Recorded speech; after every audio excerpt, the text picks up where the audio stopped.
Assalamualaikum warahmatullahi wabarakatuh. A'udzubillahi minasyaitonirrajim. Bismillahirrahmanirrahim. Alhamdulillahilladzi hadana li hadza wa ma kunna linahtadiya laula hadanallah. Asyhadu an la ilaha illallah wa la syarikalah wa asyhadu anna Muhammadan abduhu wa rasuluh la nabiyya ba'dah. A'udzubillahi minasyaitonirrajim. Bismillahirrahmanirrahim. Ya ayyuhalladzina amanu taqullaha wa kunu ma'as-shadiqin, amma ba'd. Mari kita bersyukur alhamdulillahirabbil alamin ala kulli halin wa ni'matin, dan senantiasa berselawat kepada junjungan kita Nabi Agung Nabi Muhammad Rasulullah sallallahu alaihi wasallam bi qaulina Allahumma shalli ala sayyidina Muhammad wa ala alihi washabihi.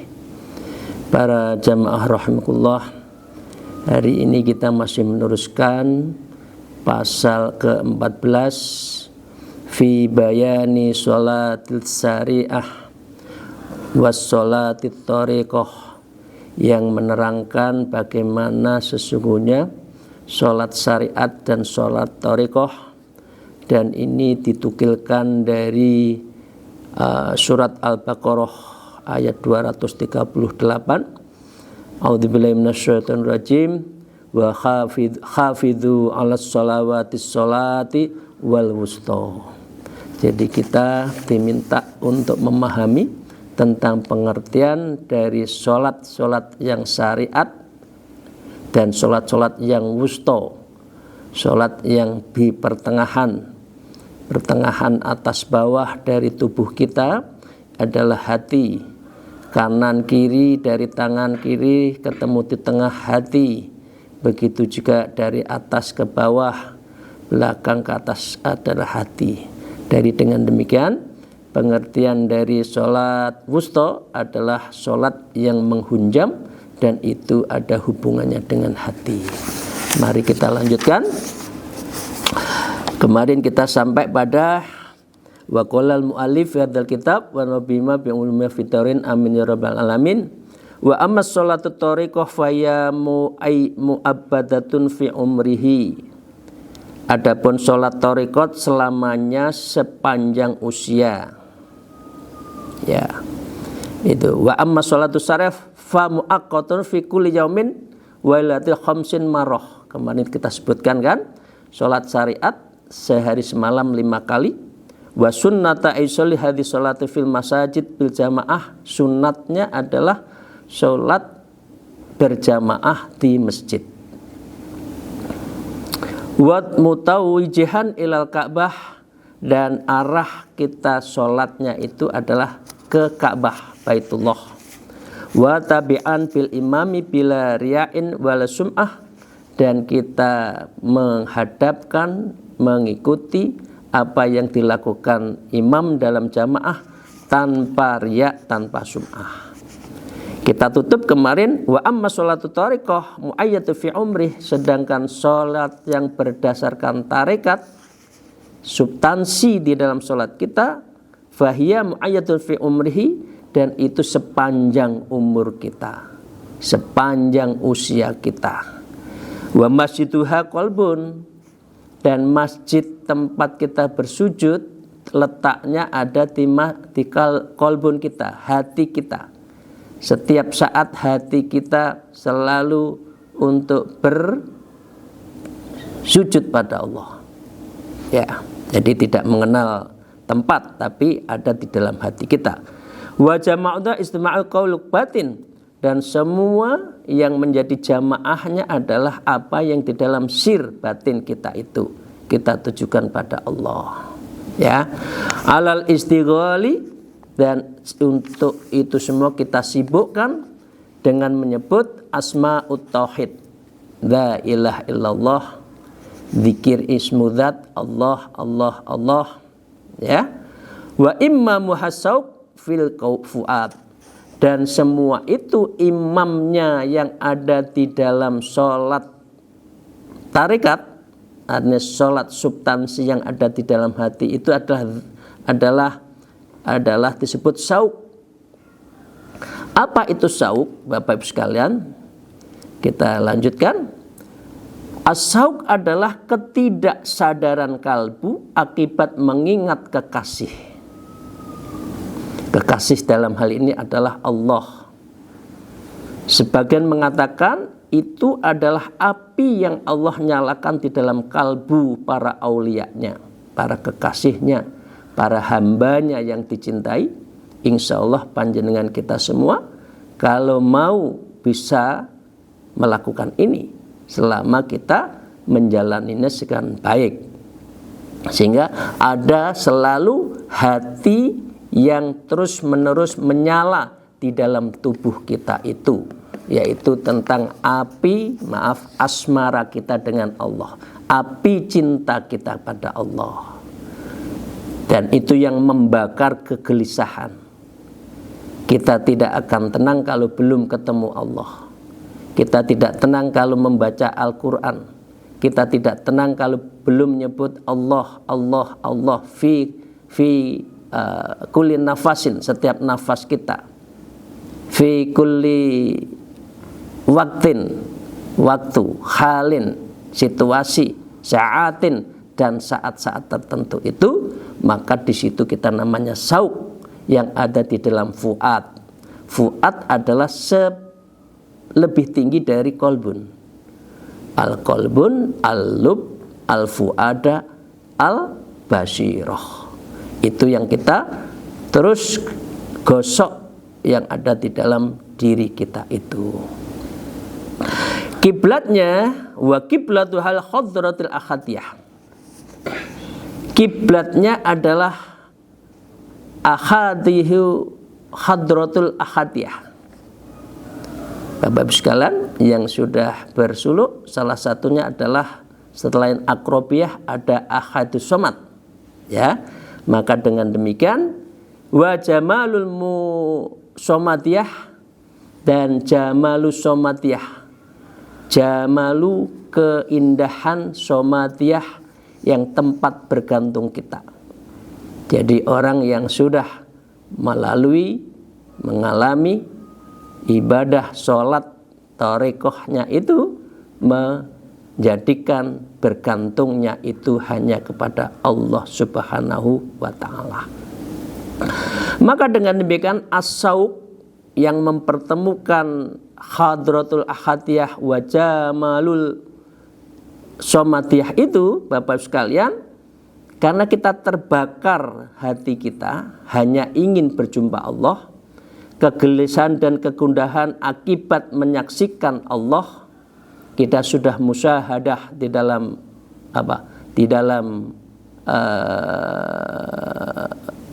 ibadah-ibadah kita, melihat tentang sifat-sifat Allah.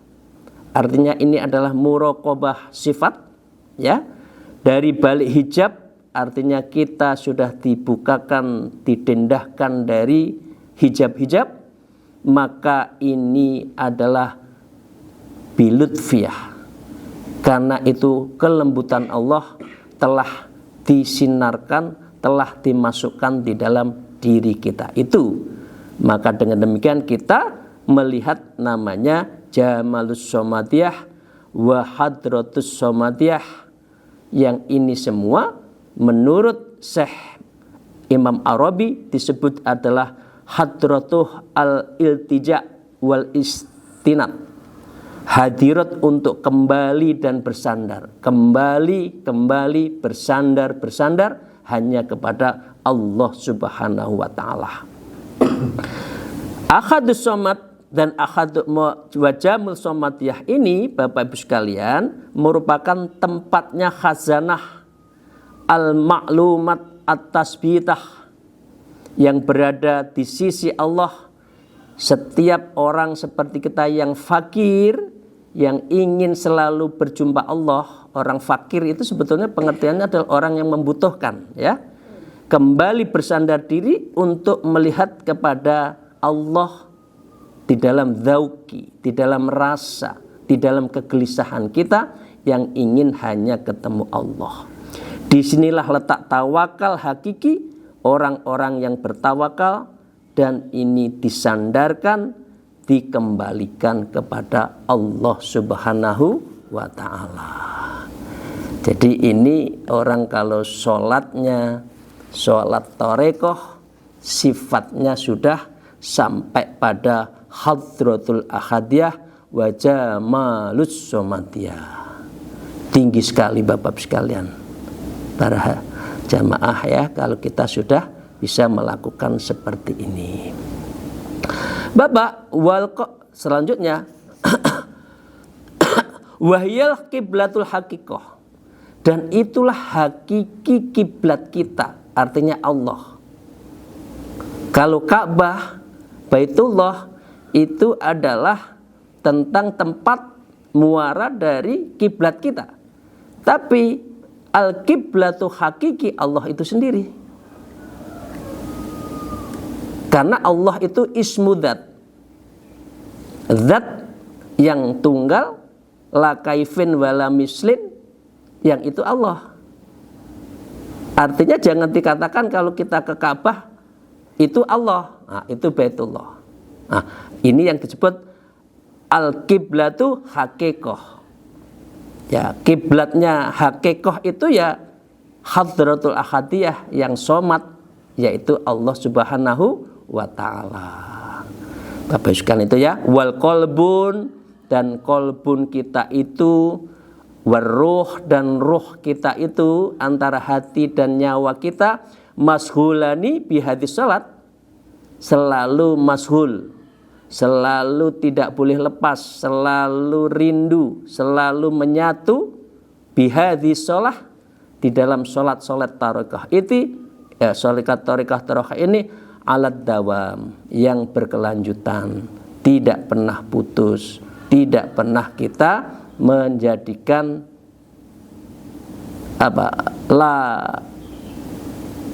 tidak menjadikan kita tidak berhubungan dengan Allah. Setiap saat kita berhubungan dengan Allah Subhanahu wa ta'ala.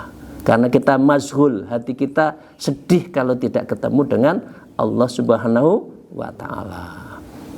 Itu dari sholat yang bersifat thariqah. Bapak sekalian, wa qala al-mu'allif fi hadzal kitab fal qalbu la yanamu wa la yamut. Kolbun seseorang yang thariqah, orang yang sholat thariqah, la yanamu wa la yamut, tidak tidur, wa la yamut, dan juga tidak mati. Artinya daiman, nyala terus. Orang yang sudah kekasih Allah, tidur saja itu zikir, karena mempunyai hubungan dengan Allah. Bal mashulun fin naumi wal yaqdhatin, akan tetapi melainkan sibuk di saat dan terjaganya itu bersama kehidupannya, bersama dalam hidupnya itu menjaga sholatnya bila sautin, tanpa suara. Kita zikir tanpa suara. Kita tidur fisik, tapi batin kita tidak tidur. Kita dalam keadaan mati sementara tidur, tapi hati kita tidak mati. Karena sholat kita adalah bila sautin, tidak ada suara, wala qiyamin, tidak berdiri, wala qu'udin, dan juga tidak duduk, yuhadibullah ta'ala, dan ini semua senantiasa kita menyeru kepada Allah sebagaimana yang Allah firmankan, a'udzubillahi minasyaitonir rajim, iyyaka na'budu wa iyyaka nasta'in. Iyyaka na'budu, saya menyembah, tidur juga menyembah, tidur juga ibadah, tidur juga makrifah, karena hati kita bergantung, berhubungan setiap saat, setiap nafas kita berhubungan dengan Allah Subhanahu wa ta'ala. Nasta'in, kepada engkaulah aku minta pertolongan. Karena itu orang yang sudah dalam posisi dekat dengan Allah selalu ditolong oleh Allah. Wa kafa billahi wakila. Cukuplah Allah yang menjadi wakil kita, yang akan menyelesaikan urusan-urusan kita itu. Bapak Ibu sekalian ya.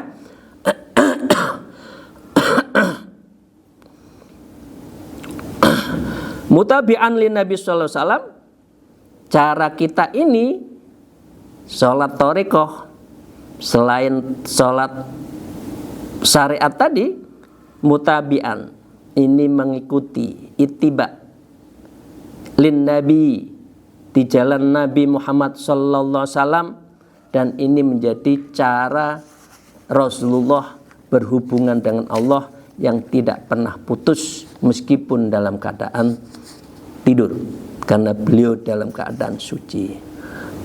Bapak Ibu sekalian yang hormati, qala al-Qadhi fi tafsir, di dalam tafsir Imam Al-Qadhi menafsirkan ayat di atas, beliau mengatakan begini, hadhil ayatu inna fiha isyaratu ila halil arif.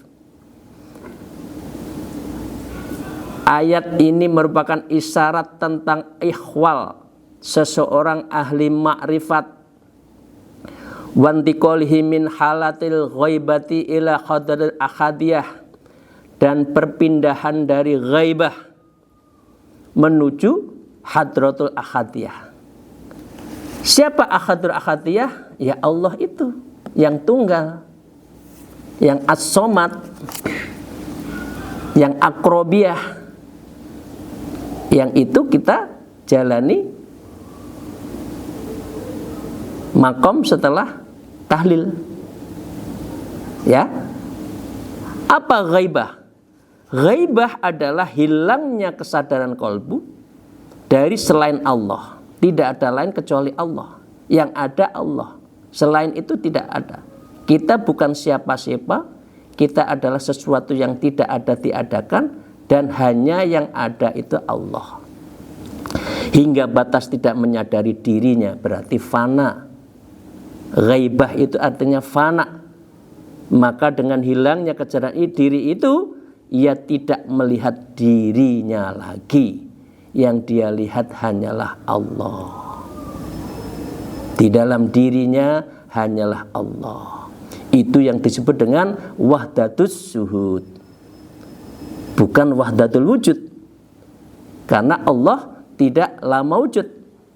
Allah tidak la kaifin wala mislin. Allah tidak bisa dipadankan dan juga tidak bisa disamakan, diperumpamakan, tidak bisa. Tapi namanya wahdatus syuhud. Artinya kita menyaksikan Allah meskipun kita dalam keadaan fana, hilangnya diri kita. Maka dengan demikian hadratul ahadiyah adalah salah satu dari hadroh yang tertinggi di dalam hadratul ilahiyah. Jadi hadratul ilahiyah di awal, kemudian ahadiyah tertinggi, kemudian ada hadratul wahdah, ada hadratul wahidiyah. Hadratul ahadiyah disebut juga dengan Allah ta'ayyun, ketika Allah Ta'ala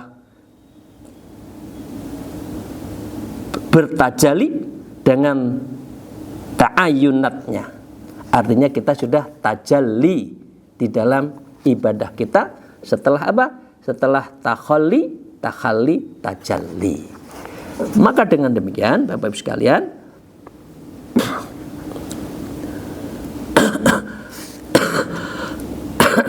Allah.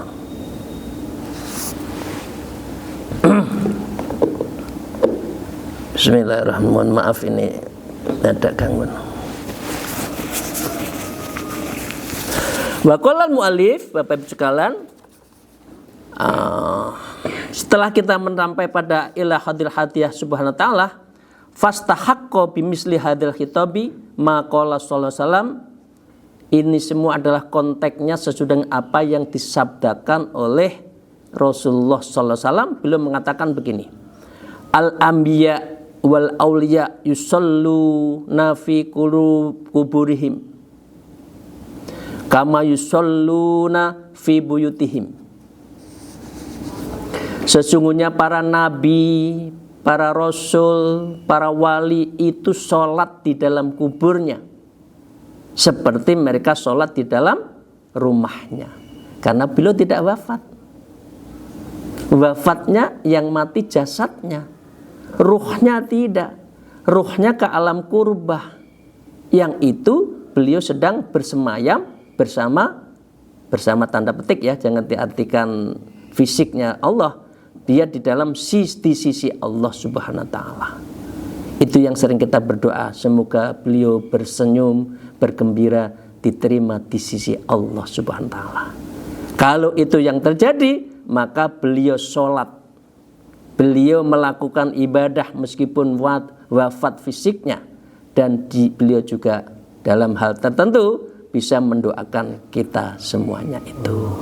Ya, karena itu mengapa kepada orang tua, kepada alim ulama, dan kepada para wali kita diminta untuk ziarah, bertawasul, karena prinsipnya beliau tidak wafat. Bapak Ibu sekalian yang saya hormati, selanjutnya kita lanjutkan ya. Wa qala al-mu'allif hadzal kitab fa idza istama'at as-shalatu syari'ah wa tariqah dhahiran wa batinan. Bila sholat syariat dan sholat tarikat ini telah bersatu secara lahir dan batin, artinya Bapak Ibu sekalian, bukan berarti kalau kita melakukan sholat tariqah, sholat syariatnya ditinggalkan. Ini ma'an, dua-duanya harus dijalankan. Sholat syariatnya juga kita jalankan, sholat tariqatnya kita juga jalankan secara zahir batin. Faqad tamatais sholati, maka sungguh telah sempurna sholat kita.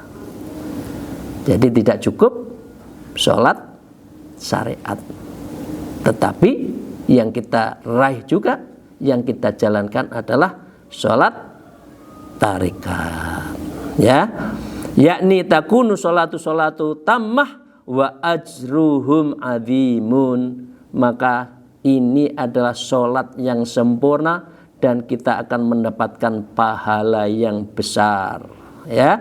Fi kurbati wa birruhaniyah, di dalam kurbahnya artinya di dalam kesucian kita, warruhaniyah kita, dan di dalam ruhani kita ya, wad darajah, dan juga derajat-derajat yang akan didapatkan di dalam sholatnya bil jismaniyah, karena sholat yang didapatkan dengan jismani, dengan yang terukur secara badan kita.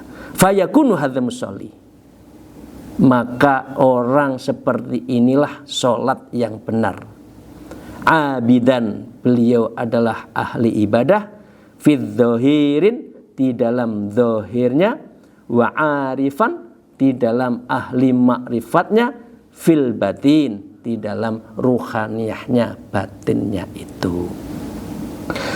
Bapak sekalian, artinya begini.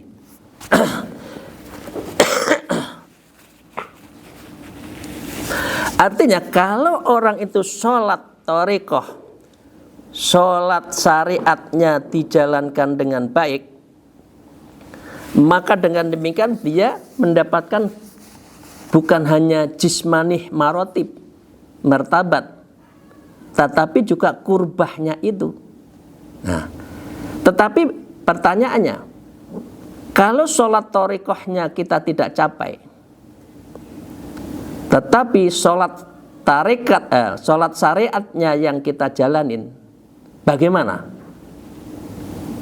Thariqahnya sulit mendapatkan, menjalanin. Tapi sekarang kita tetap menjalanin yang syariat. Nah, ini disebut gini. Wa idza lam takhsus sholatu thariqah bihayatil qalbi. Apabila seseorang sholat tidak menghasilkan di dalam sholat thariqahnya, nggak nemu, artinya nggak nemu, nggak ada sauk, tidak ada akhadiyatus somat tadi, tidak ada jamalul ahadiyahnya itu, ya, bihayatil qalbi, hatinya tetap mati, ya, fahuwa nakisun wa ajru yakunu minad darajat, maka yang hidup ia dinilai kurang dari pahalanya, ayyakuna minad darajat, dan dia tetap mendapatkan derajatnya, yaitu apa? Yaitu derajat marotib surga. Sholat tetap masuk surga. Tapi kalau sholat syariat plus sholat thariqah, itu akan ke alam kurbah. Alam kurbah yang disebutkan dengan liqa'illah, wajhullah, berjumpa, bertemu dengan Allah Subhanahu wa ta'ala. Ya, la minal kurbati, orang yang sholatnya hanya syariat, la minal kurbah, maka dia tidak mendapatkan, tidak sampai kepada alam kurbah, alam kesucian. Disitulah Allah bersemayam. Jadi Bapak Ibu sekalian, ini marotib tingkatan orang yang sholat. Sholat thariqah kita tuju, kita coba, kita upayakan. Tapi sholat syariat tetap kita tidak tinggalkan. Orang kalau sudah sholat syariat dan sholat thariqah kita dapatkan, insya Allah kita akan mendapatkan al-qurbah, tempat bersemayamnya Allah, dan kita bisa liqa'illah, bisa kita wajhallah, bisa bertemu Allah Subhanahu. Artinya seperti yang saya ibaratkan, kita hadir di dalam jamuan arusain kemanten, kita makan enak, tapi juga ketemu dan salaman dengan tuan rumahnya. Tapi kalau hanya syariat saja, ya kita masuk surga, kita makan enak, tapi belum tentu berjumpa dengan Allah Subhanahu wa ta'ala. Demikian, terima kasih. Mohon maaf atas segala kekurangan saya. Akhul kalam, alhamdulillah, wallahul muwafiq ila aqwamit thariq. Assalamualaikum warahmatullahi wabarakatuh.